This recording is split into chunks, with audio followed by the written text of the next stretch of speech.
see those slides? Yes. Yeah. Okay.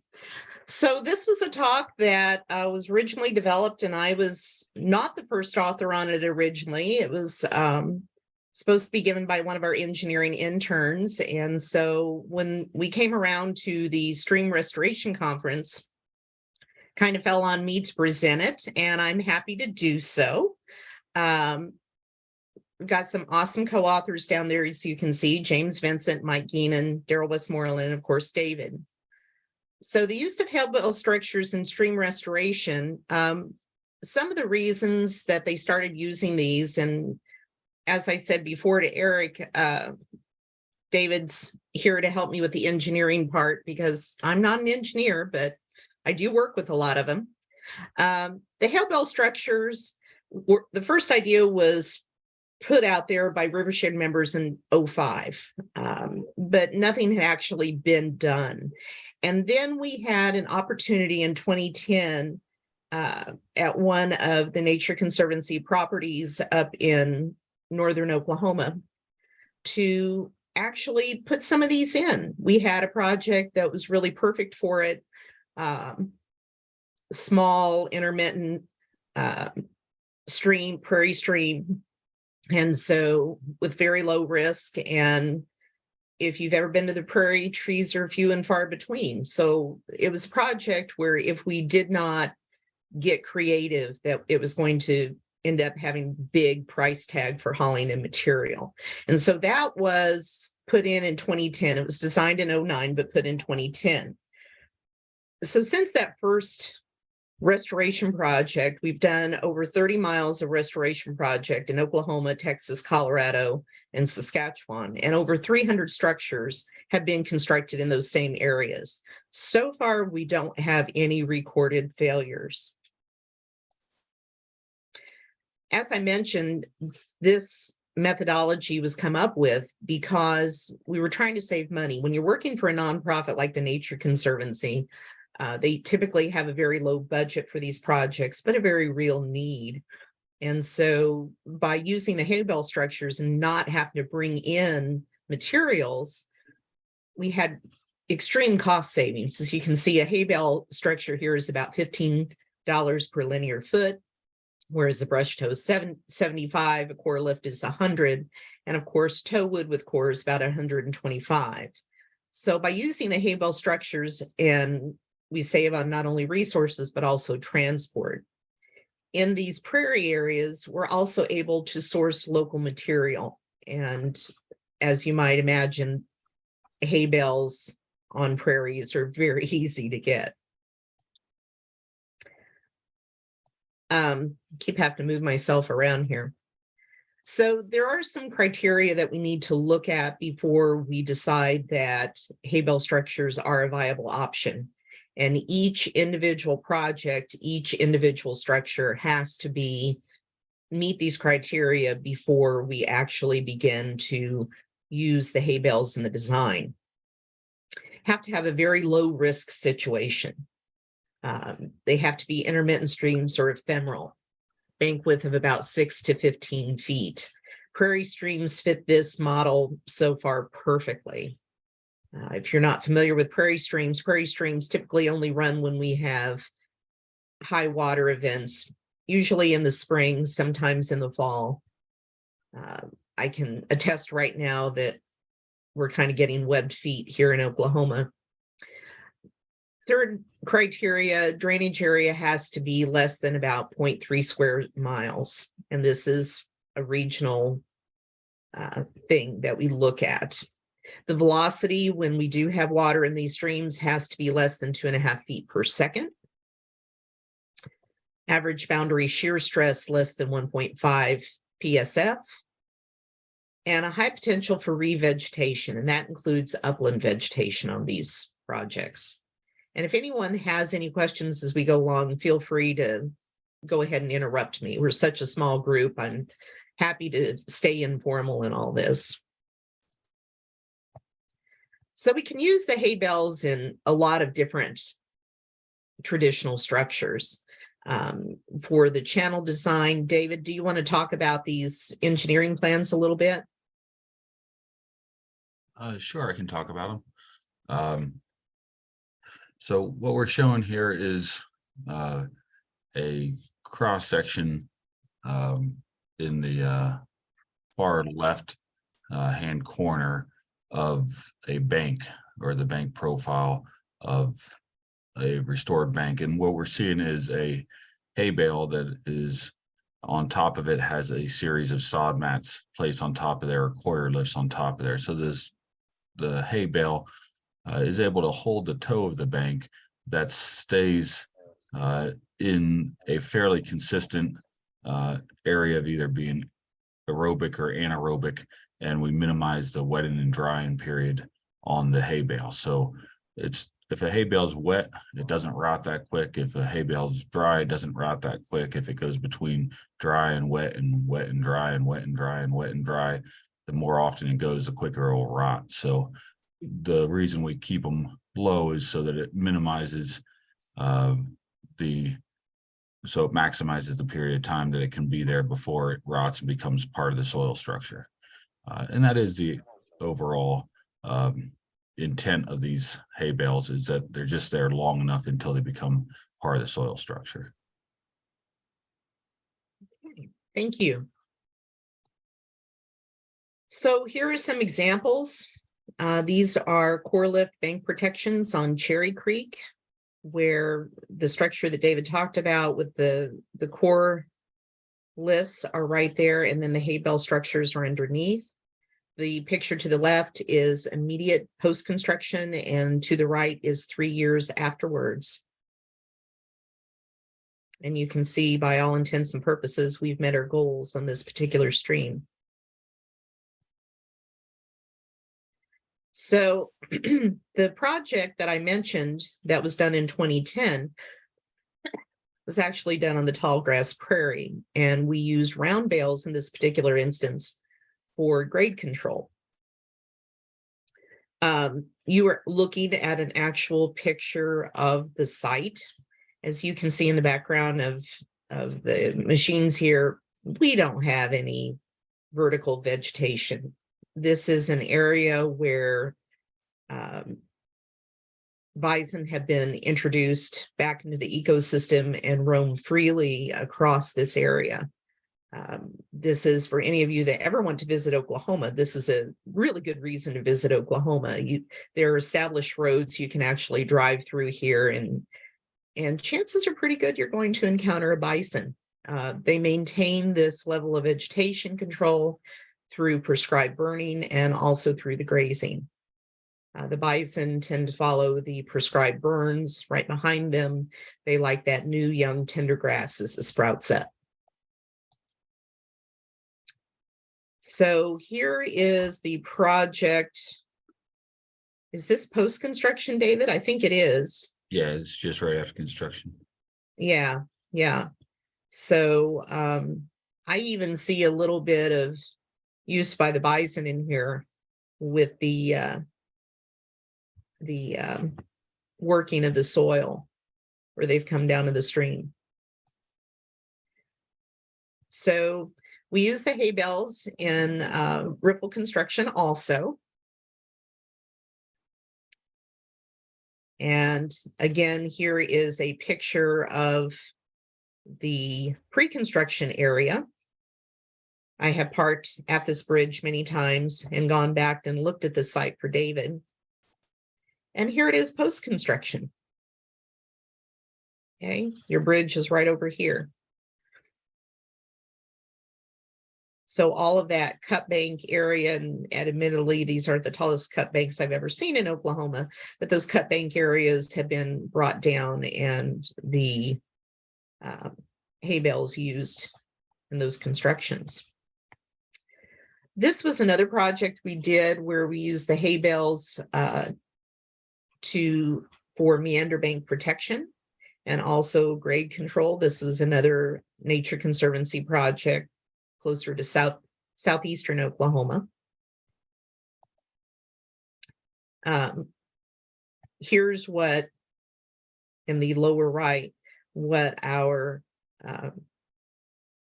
people are looking at as they are installing the hay bales into the system. There's a better look at that. Dave, is there any comment from you? No, just when we build the structures and do the structure layouts, it's really important to make sure we have the blocks that we use for the design scaled appropriately, so that a contractor can go there and they kind of count the bales, and then they can place the bales based on the size in the construction equipment. That way, for estimation and also just for construction, they don't get surprised by kind of how the bales fit in there. So a lot of times people won't scale their structures, they just use them as a placeholder. And we found out that it doesn't take much effort to scale them, so you might as well take the time and scale them, opposed to making them be a placeholder and then not being as helpful for the contractor. So on that screen, you'll see that they're the actual size that they would be in real life on that screen. So a little bit of a cheat sheet for a hay bale Jenga for our installers. Okay, here again, you can see our engineering construction again, and David, correct me if I'm wrong, we still have the hay bales down here where they're going to experience less periods or cycles of wet and dry, and then also our placement here along the edge. This was immediately post-construction. Here's 2 years post-construction. And again, you can see they're still holding those meander bends, and they look totally wonderful. It did not take long on this particular project, as I recall, for it to look as if it had been there forever.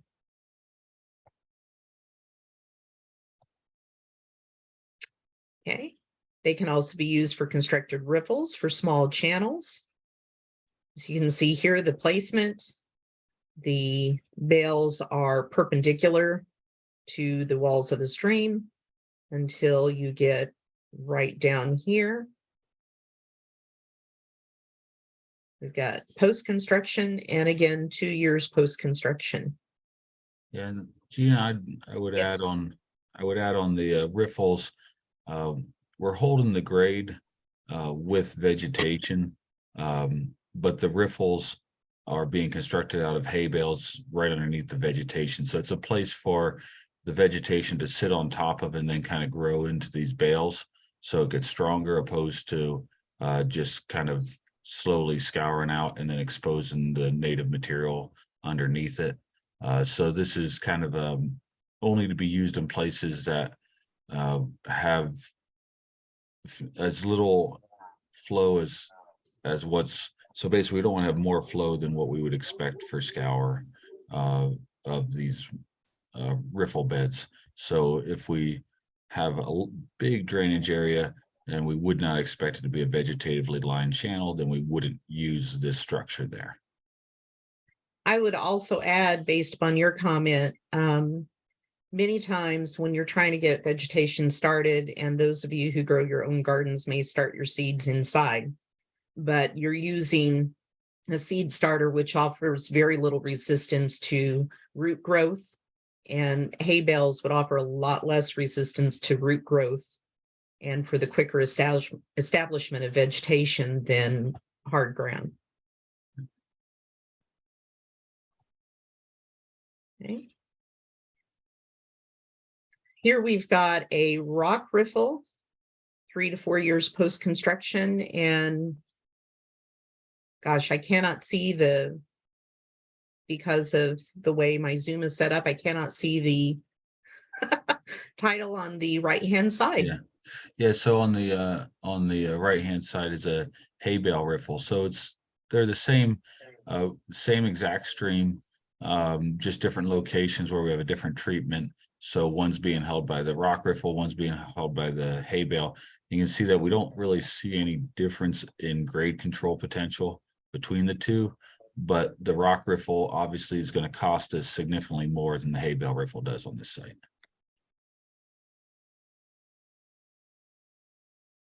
So when getting your hay bales from a vegetation standpoint, few things that you need to pay attention to.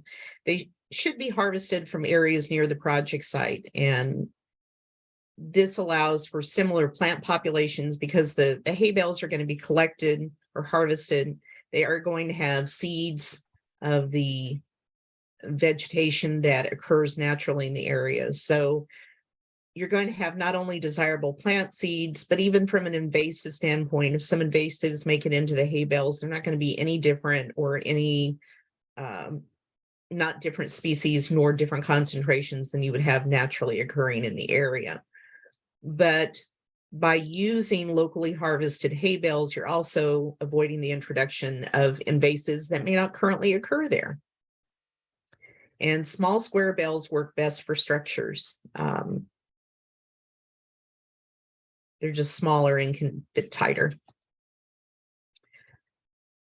Ephemeral and prairie streams work really, really well. And this just kind of reiterates what we said at the beginning of the PowerPoint, which were the criteria. We're just reiterating this. Ephemeral and prairie streams, low flow, low risk conditions. As far as revegetating the walls, you need sod mats are a good source for this. They can be sourced on site. You need to look at the biology of your local grasses and suitability for sod mats. Prairie grasses have very deep root systems, whereas if you have a system where bluegrass or some of the others, you might not be able to do the sod mats as easily. Locally sourced willows and transplants are additional possibilities depending on the current vegetation conditions. And here are some of those roots that I was talking about with the prairie grasses. You can't really cut these off up here and expect them to grow down. This is something you have to take into account. And so the question becomes, is there a place for hay bale structures in stream design development? And I think that based upon our experience and the longevity and going back and revisiting these places to see if our goals at the outset of the projects have been met, my answer to that would be a resounding yes. Okay. Experiment with design insurance, and David, if you want to speak to that, I know we've been doing some of that with River Shared. Yeah, sure. In the Denver metro area, which is not the place you would expect to use hay bale structures, but it is on the edge of a high elevation prairie system. And we have a lot of places that are moving from agriculture to being suburban development. We're doing a project in particular related to Spaceport, Colorado. And Spaceport, Colorado is just a whole bunch of old farm fields right now that they're creating into the spaceport. I guess the theory is you'll be able to go from Denver to China in 3 hours by going Mach 3 or something like that with a horizontal takeoff. So I don't really understand all that stuff, but we are using, they have a bunch of streams that they're trying to restore, and there's a local entity in the Denver metro area called Mile High Flood District that will take over long-term stewardship and maintenance of new drainage ways and waterways from the municipality. So the municipality doesn't have to do the long-term stewardship and maintenance, but they have to be eligible for that. And they have to be eligible by being low risk. So we're doing a lot of low risk design for Mile High Flood District.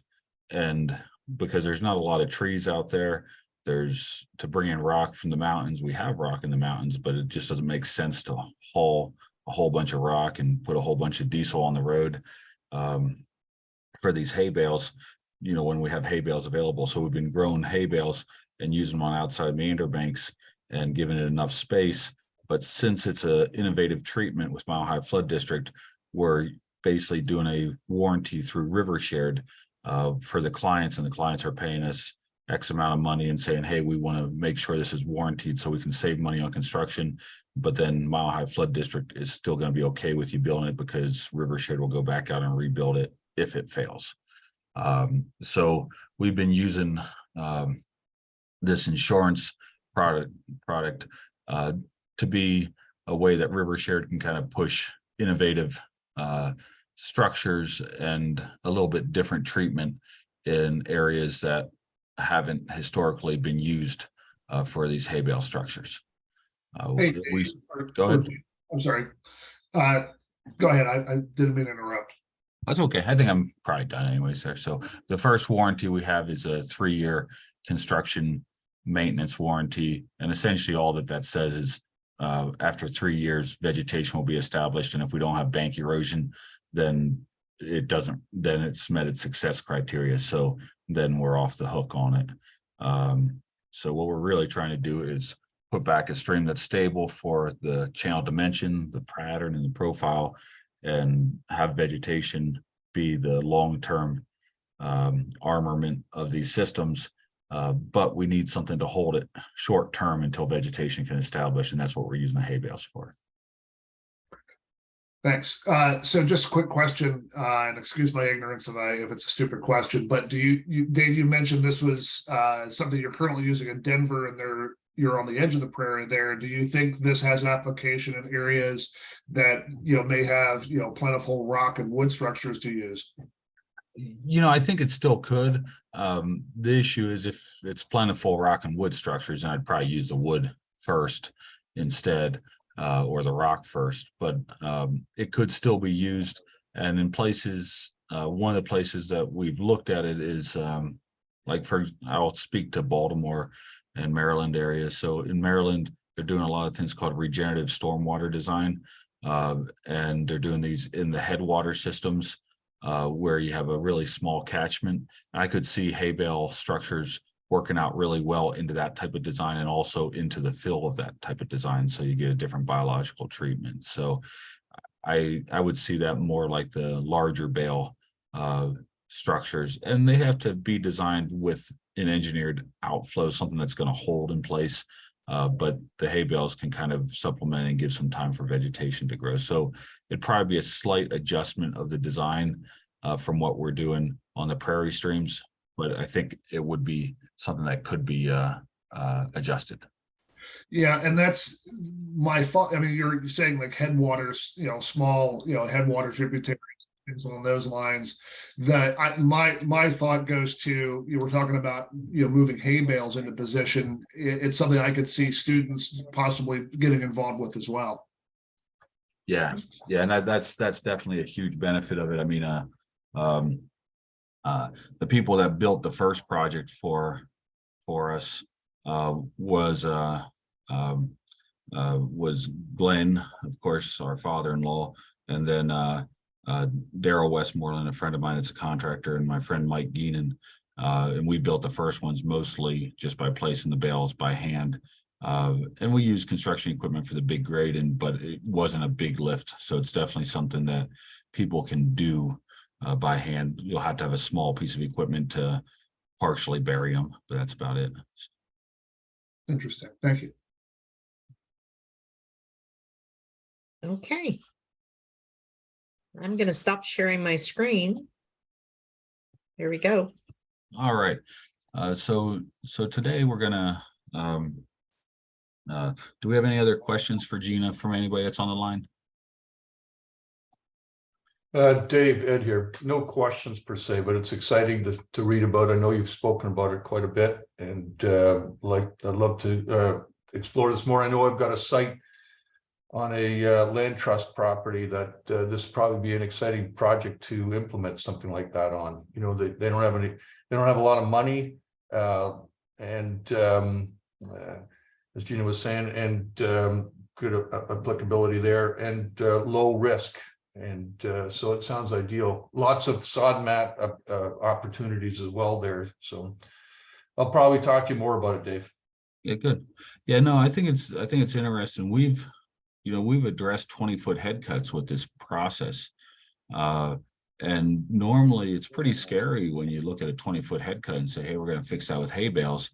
But if you can understand the amount of flow that comes onto a system and understand, will it stay in that small intermittent to ephemeral state, then the use of hay bales is really just a matter of keeping some grade control for vegetation to reestablish. And a lot of times these head cuts are forming because of this base level shift downstream. And if we can address that at a larger channel and hold grade downstream, then we can kind of build off of that and slowly build the slope back up. So that's where we started using them in the Denver metro area. It's been very valuable and stuff. So even though we say they're at low risk areas, they're at low risk areas after construction, opposed to some of the areas before construction are still pretty drastic. Yeah. If you have a 20-foot head cut on any small ephemeral channel or intermittent channel, it still looks pretty drastic. So Yeah, no head cuts in this project, but just trying to establish some structure, and this would be a good way to use it. great. Thanks, All Dave. right. Thanks, Gina. You're welcome. Well, we're going to move on today. We're just going to have a little bit of a talk for the inspiration session. A lot of times I'll have and I've been trying to have an invited speaker every time this year so far that we've had a speaker. But today I just want to have a little discussion, mostly because I didn't invite a speaker, but want to share. We have the opportunity to talk a little bit about education in River Shared in the future with Eric on the line and Gina and Paula. I wanted to talk a little bit about what it could look like in the future for us to add to the educational opportunities in the industry of river restoration and ecosystem enhancement. So I'm going to share with you kind of a rough vision, and then I'll open up kind of discussions and see where we go from there. And then whenever we're done, we'll close in a prayer and be done with it for today. So I've been thinking a lot about kind of where River Shared fits in the industry of stream restoration, and kind of in prayer meditation. I've been trying to figure out, okay, well, is this something where we want to reinvent courses that are already out there? So do we want to do something like level 3 Roskin training for geeks, but then it will be a River Shared training for geeks? Do we want to do a level 4 River Shared training for geeks, where we just kind of use more advanced technologies? And do we want to try to do some of these courses that are already out there? And there'll be an opening for some of these things in the future. And do we want to create an entire course line of these are the courses that are taught in River Course and in River Shared courses? And I think, what I've been coming to is that there's a lot of really good courses that are already being taught out there in the industry. And there are some gaps. Like one of the gaps that's definitely out there is contractor training gap. There's nobody really teaching young people how to get into construction. That's left up to mostly the contractors to do within their own companies. Whereas if you had an 8-week training course, training operators on ideas of ecosystem restoration while learning how to run construction equipment, that'd be a great starting place for people to go into construction as a kind of a technical vocational training. And AutoCAD has always been a big gap in the industry because there hasn't been there's been a formalized AutoCAD training course, but the only one has been through River Shared. And it's definitely something where people are constantly asking for it. So we've kind of fallen on a lot of the vocational training and working alongside of the universities and wildland hydrology in the past. So the thought was, well, where does River Shared go in the future for education? We want to be a organization that is focused on educating and connecting people with knowledge and information. And how do we do that in the future in a way that's valuable, not just create another training program that people are like, well, should I go to this training program or should I go to this training program? And one of the things that I've been looking at is, instead of trying to recreate some of the same training programs that are out there, what if River Shared tried to act more like a guidance counselor and then create training programs as the industry says, hey, we have a need in this training program. And if we could work in a way that we could have a larger number of available instructors And we could say, hey, we're going to have a course of 5 to 10 people that want to learn this weird concept of how to do macro invertebrates and improve your sampling efficiency and your analysis through the use of AutoCAD, which is a super weird concept because generally you don't combine those two. Then if we found 5 people interested in that, with one's Jason York, if you know, or whoever else might be into that, then that's something that we could say, hey, let's develop a course, find an instructor and advertise it for the people, and find other folks in the industry that might have an interest in learning this and point them to that. So it's a different way of training people where we're coming alongside, we're a little bit more like a guidance counselor than we are of just a training institution. So we've been blessed with some friends of different universities out there that are really excited about creating graduate level programs. And then we also have some universities that are flexible enough to create undergraduate level courses in river restoration technology. So we have a university out of Michigan that is a small private university that will allow students to create their own degree programs, and then they kind of mentor them along the way. So it gives us an opportunity where we can start to develop new degree programs and come alongside of institutions that already exist, opposed to creating a brand new institution to do this training. We can come alongside the existing institutions. So that's kind of the vision that I've been looking at related to education. And I do think that in the next year, the educational side of River Shared is kind of going to be the most exciting part of growth in the next year of River Shared, is how do we start sharing with education. So that's kind of some of my rough thoughts, and I can add some more ideas, but I want to open it up to kind of questions or dreams of others related to educational potential at River Shared in the future. Dave, quick, do any of the Roskin courses lead to a certification? Not really. You get a piece of paper at the end that says you completed the course, but no certification. But so it's not an industry recognized certification. You know, it's recognized by the industry in the sense that if you have the 4 classes of Roskin training, generally the industry is willing to pay you more, and they put it onto resumes, and they have jobs where they say, hey, we need somebody that's Roskin level 4 certified. So in that sense, it has the same value as some certifications, but it's not an official certification. Okay. Well, and kind of what are the prerequisites to participate in those courses? Right now, it's just that you've taken level 1, you've taken level 2, you've taken level 3 before you take the next level. So you can't go to level 2 until you take level 1, but you could go into level 1 at any background, and you can go into level 1. So we've had folks that have had PhDs in fluvial geomorphology that went into level 1, and we had people that were professional photographers that never went to a formal scientific course related to fluvial geomorphology in college. So now I'm going to extend your vision a little bit here, because the reason I ask about that is, you know, if there is a market for that kind of job and you see growth in that industry, that, you know, the potential to get involved with high schools exists. Because CTE programs are, you know, burgeoning across the country at this point. I know in Maryland, where we do a lot of stream restoration work, we have, you know, Baltimore County has a significant CTE program. So that's, for those of you that don't know what that is, that's a, you know, what we used to call tech ed.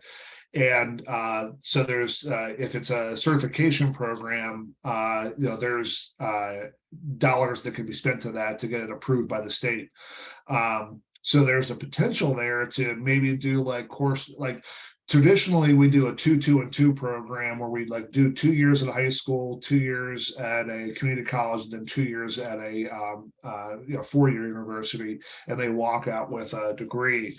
And merging that with a construction background as well is very possible, because that's something we already have in place. And I'm speaking for Baltimore County, but I know other school systems in Maryland and across the United States have similar programs and require similar setups in terms of how their CT programs are constructed.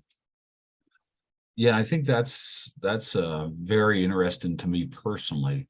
I see the contractor kind of having a vocational contractor training course where you introduce them to concepts of fluvial geomorphology and river restoration as being a big void in the industry right now, and something we could definitely help add to the industry for. And most of the contractors that I've talked to about this concept, and we've been talking about it from post-institutional training courses, so recovery programs. So that's prison service. You go into the prisons and then you come out and you need you're trying to find a job. So we've been talking about it from that direction, but even from the high school direction, I think would be incredibly exciting to do. So I'd be very interested in that. Yeah, I'll talk to the guy that's in charge for a CTE program in the county, and I've done some work in CTE, but he's up on the current regs with that, and I know the state has allowed some very creative options if there's a shown need in an industry, particularly a growing one, that to make that happen. Paul or Gina, do either of you have any kind of thoughts on kind of things that are exciting to you about kind of future training directions we want to go with River Shared in 2023 and 2024?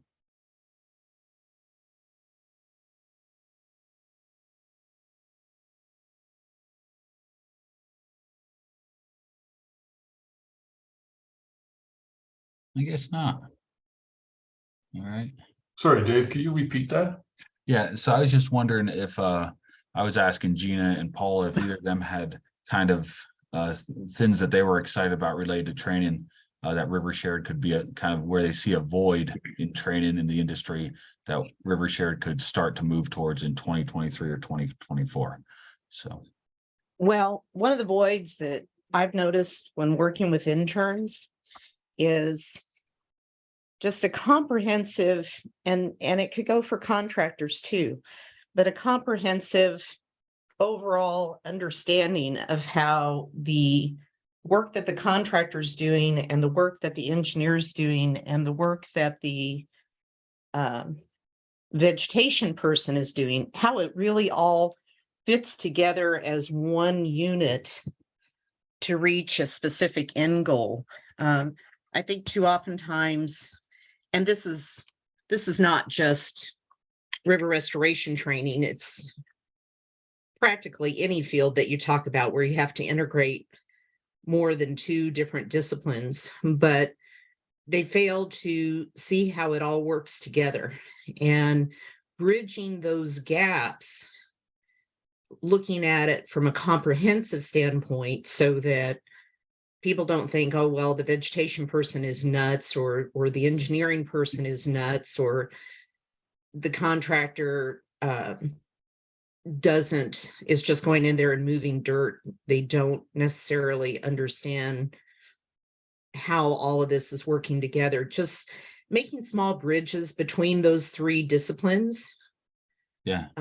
I think is very, very important. That's a gap I've seen in working with interns who, the single tree on the prairie, when they're making their designs, they decide they want to take out that single tree. And I told them, no, they were engineers. They need to work around it. Yeah. Or contractors who come in and obviously, removing all the vertical structure from an area gives them a clean slate to do their work and makes it very, very easy, but may fail to recognize that by leaving certain trees in place and only removing what is absolutely necessary, how they actually, they reduce the cost of the revegetation and they increase the success probability of the project by leaving some vegetation in place. And I think it's really, really important that everybody understands why the other two disciplines are important and how this works together as a whole. Yeah, so even like if you start in a contractor training course, making sure that the training it has a big enough breadth to it that it could include voices from more than just the construction field or more than just the construction engineering field, so they can understand things, even if that means given a minimum time in a training course, but so they can hear the value of the other team Yes. members. Yes. And ultimately, like I said, it can reduce costs. It can increase harmony on the project site. There are so many bonuses to that. And I think also by understanding the roles that the other people are playing and why those roles are important and how they benefit the project, it also allows for those involved in the project to have a greater sense of pride when it is finished and it all comes together and it looks beautiful, the work is done, and it's a success. Yeah, I think that's a good idea. So Gina and Ed and you guys are a little bit you guys have a little bit of background in the industry. Eric has some background in the industry. You guys have a little bit more because you've been around a little bit longer.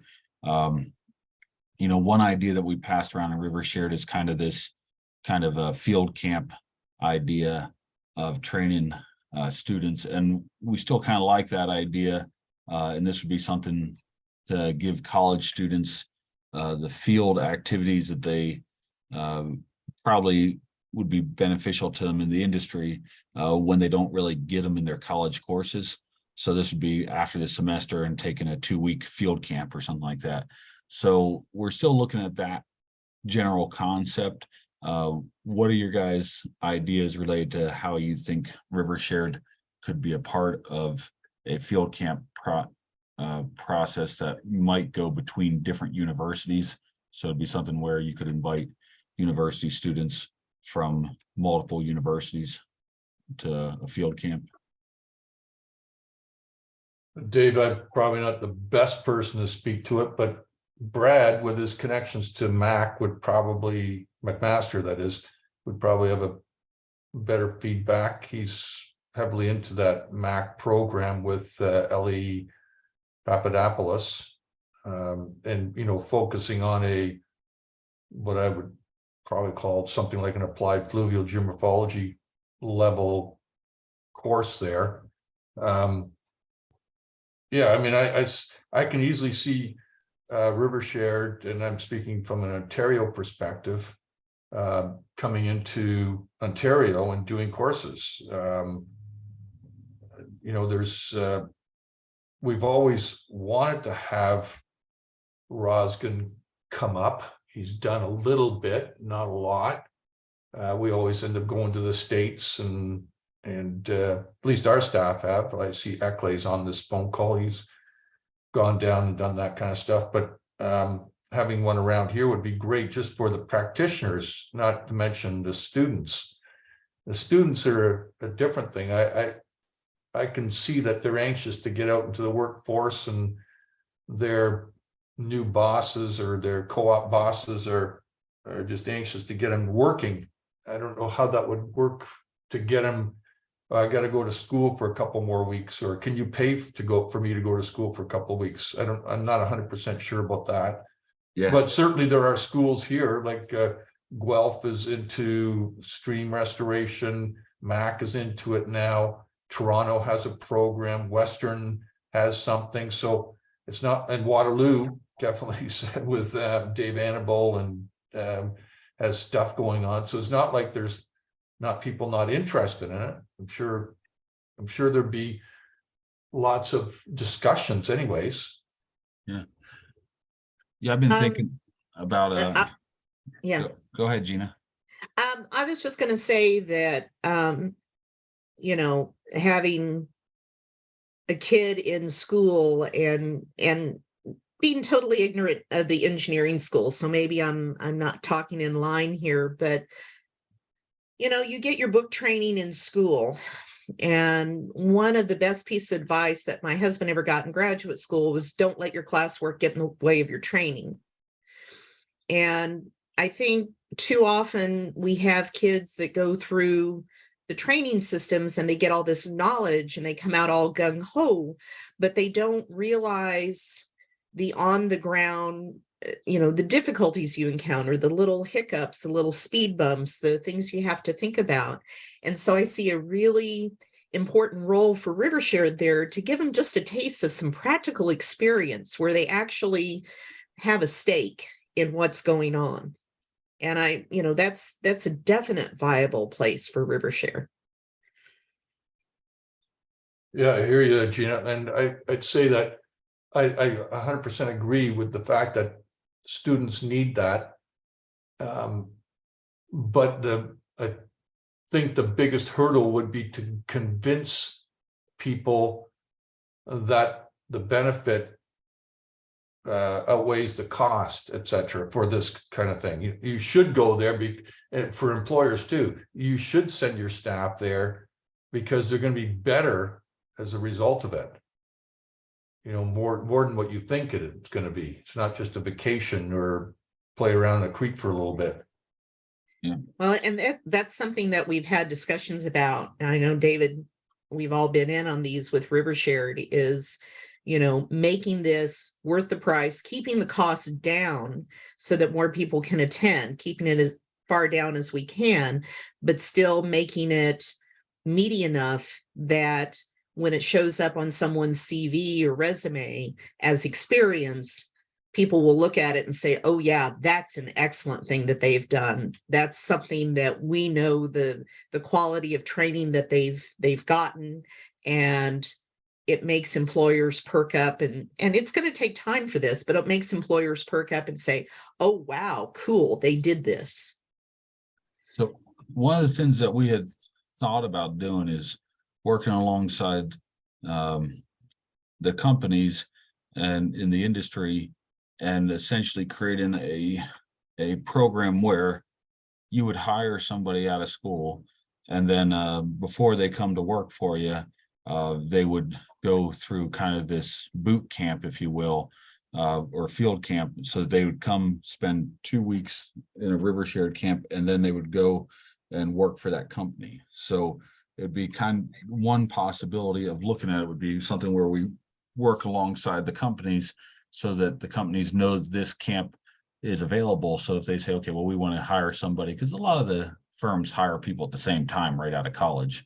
But to get somebody that has that you're looking to hire that has already been through college, that has 2 more weeks of going to a field camp and getting basically getting their education paid for by the company, but then not getting their time paid for by the company, and then they go work for the company later. That's kind of the model that we're thinking about for these field camps or boot camps, is basically get maybe 2 weeks on the ground where it's kind of just 2 more weeks of kind of intensive college for the kids.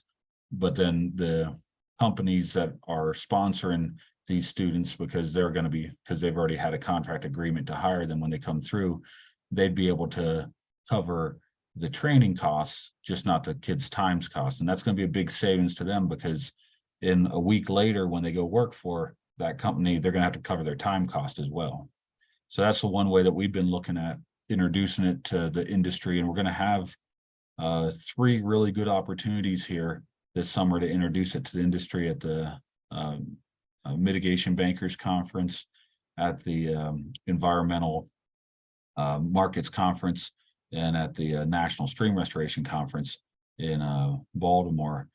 So at those 3 conferences, we'd like to kind of lay out and say, this is what we can share with the industry for kind of new hires. And if you did a boot camp the right way, like we have the Hartman Center property we've been looking at for years. They've redeveloped the Hartman Center property, but they have a bunkhouse. So if you did a boot camp and you did a bunkhouse for 2 weeks for college students and taught them the ins and outs of river restoration to as much as they can retain in 2 weeks, I could see that being a huge benefit to the company that they work for next, because most of the students aren't coming in with a real practical knowledge of river restoration. They may have some book knowledge, but not a whole lot of practical knowledge. So those are some thoughts that I've been thinking about. But we're definitely open to ideas and suggestions.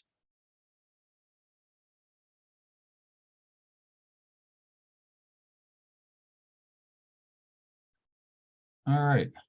Well, with that, let's let everybody get on the road for today. Does anybody else have anything else they want to add before we close out the River Share Day?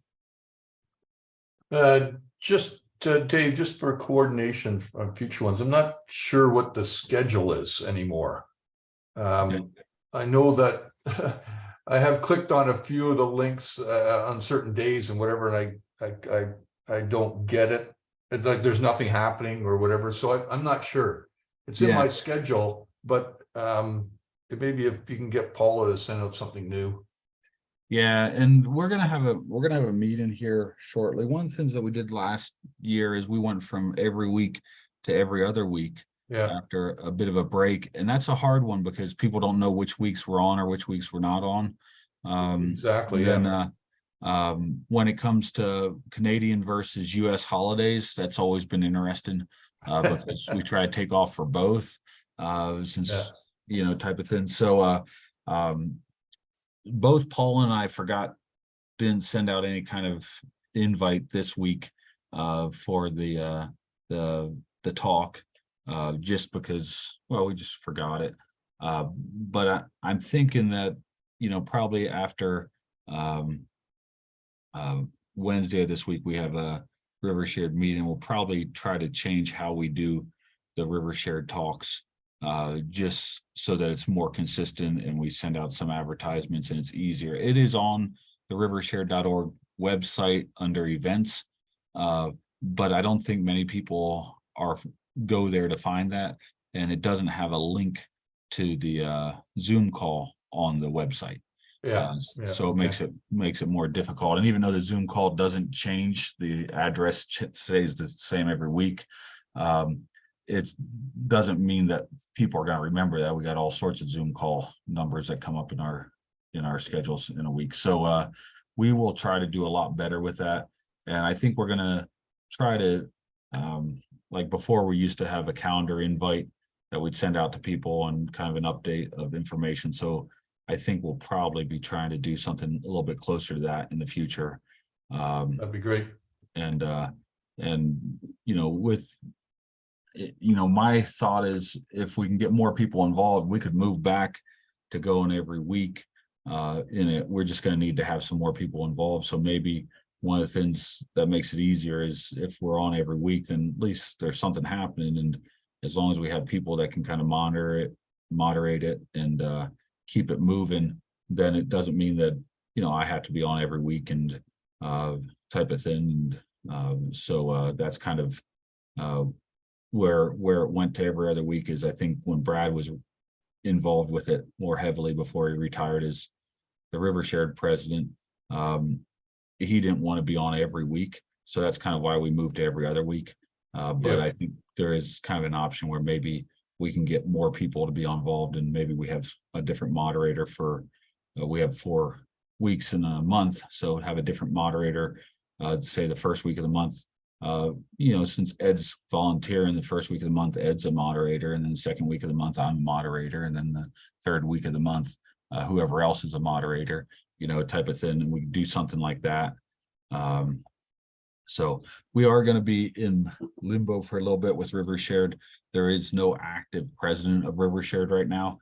I'm going to be asking the River Shared board to vote me in as the interim president, as a non-voting member of it, just so it keeps moving forward. And then we're kind of praying to find the right person gets raised up to be the president and kind of keep leading us through this adventure in education that I see the next couple of years being with River Shared. So sounds good. All right. Dear God, we're so thankful for this time that we've had together. We're thankful you allow us to be able to share information, knowledge with others. that you've given us something worth sharing. Help us be humbled by the fact that we can see things and understand things that other people don't understand. And then help us also be humbled by the fact that there's things that we can't understand that we think we understand. Please be with the people that couldn't be on the call today or didn't understand the schedule for the call. And we're just thankful that you allow us to be a part of your plan on this earth and allow us to be a part of restoration of ecological communities and systems. We're amazed by you and help us to live in ever more amazement. Amen. Hey, have a great week, guys. Amen. Thanks. Dave, just a comment with, I found this talk pretty interesting, but it was limited to very few folk here. Yeah. I mean, I see Eckley, he's a staff of mine. You know, we should maybe have a suggestion would be to have Gina speak again when we have a full crowd. Yeah, I think we could probably do that if Gina's willing. She Yes, liked I the would idea of be a small crowd. Oh, That was just a suggestion anyways. Yeah, you're kind, Ed. Thank you. Yeah, it was, thanks very much, Gina. You're I think welcome. one of the things we want to do though too is you know, a little bit more consistent schedule that's easier to find when people are going to be talking. It's going to be beneficial. I know that we're getting a lot of hits on the website of people watching the videos, so it doesn't hurt my feelings a whole lot if we only have 5 people on the 6 o'clock Western time phone call, because we're getting a fair number of hits on the videos as they're getting posted, and that's okay. That was kind of meant to go that direction. But I do think that there's a number of people that probably woke up wondering, hey, are we going to have a river shared call today? Because honestly, I woke up this morning being like, hey, I wonder if we're going to have a river shared call today. Well, I better get on just in case we are, because I hadn't heard anything about it either. And I went on, actually, I didn't even know who was talking until this morning when I went on to rivershare.org. I was like, oh, Gina's talking today. Good. Well, she'll probably be on the line. But I think we can do a little bit better in kind of transitioning. And part of it is just if we're, you know, not that I'm tickled about the idea of presenting something every week. I mean, I love the idea of presenting something every week, but it's a lot of effort. But if we can have people kind of help carry the load and say, hey, I'll moderate, you know, the first week, and then we have opportunities where people can trade in and trade out if they have a personal vacation and they just call one of the other moderators and say, hey, can you moderate this week? I think something like that could work out well, because then we can have consistency and people can just be like, oh yeah, that's right, river shared's coming up on Monday, and it might be a little bit easier for them to stay involved even when there's not a email that comes out. And Paula did mention that she's going to be more consistent with emails. She had missed it this week, and a lot of times Josh Gilman or myself will send out a LinkedIn post about this stuff, and neither of us did that this week. So well, hopefully we can get a little bit better. So Great. Are you is anybody going to Baltimore? yeah, I'll be at Baltimore, and I know Eric's going to be at Baltimore because that's where he lives. Oh. I don't know if he'll be at the conference or not, but he'll be at Baltimore. I'll have to look at the timing. I might be able to swing that into my my work schedule. Yeah, we'll give you a little bit more detail on it then, and we're going to be giving a pre-conference workshop that even if you're interested, Eric, we could give you. We're doing a 3-hour workshop on changes in education, and then doing stuff in developing countries. And it might be something really fun to kind of tie you in for a 20-minute talk on there or something, and talk about kind of doing river restoration with kids and stuff. So anyways, those would be interesting thoughts. But we'll be there, Ed, and then I don't know if we didn't sign up Gina to go this year. And she didn't put in for a talk, so I don't think you were planning to go. Is that correct, Gina? I am available to go if you need me to go. Okay, It wasn't, the date just kind of slipped by me. I was in the process of trying to get that one project taken care of. So that was my priority at the time. It was my bad that I missed a submission deadline. So I'm up for grabs, Dave. yeah, and that'll be probably a not Abby decision as she'll be kind of trying to manage in the budgets. We had Bissett put in Absolutely. for the conference, and he was accepted. So we're going to send Bissett and Monty there. But luckily for us, Eric's daughter is kind enough to allow them to give lodging, so that might help out our costs a little bit on that one. So that's good. How many fit there? It'll be cozy. It'll be cozy. Have sleeping bag, we'll travel. Yeah. They actually have a nice place. My wife and I stayed there one night before we went to the airport. So it actually works. It's very comfy. And we just figured that Monty and Bissett both grew up in a third world country, so they wouldn't matter if it wasn't comfy. So Well, honestly, they'll find Baltimore maybe too close to home then. that's right. Baltimore's pretty close. Well, very good, guys. Well, hey, have a great day. Appreciate you being on the line. Sorry for the lack of advertisement of it this morning, Gina. No problem. Hey, thanks a lot. We'll see you, Ed. See Thanks, you, guys. Till next time. Eric. All right, bye-bye. Bye. Bye.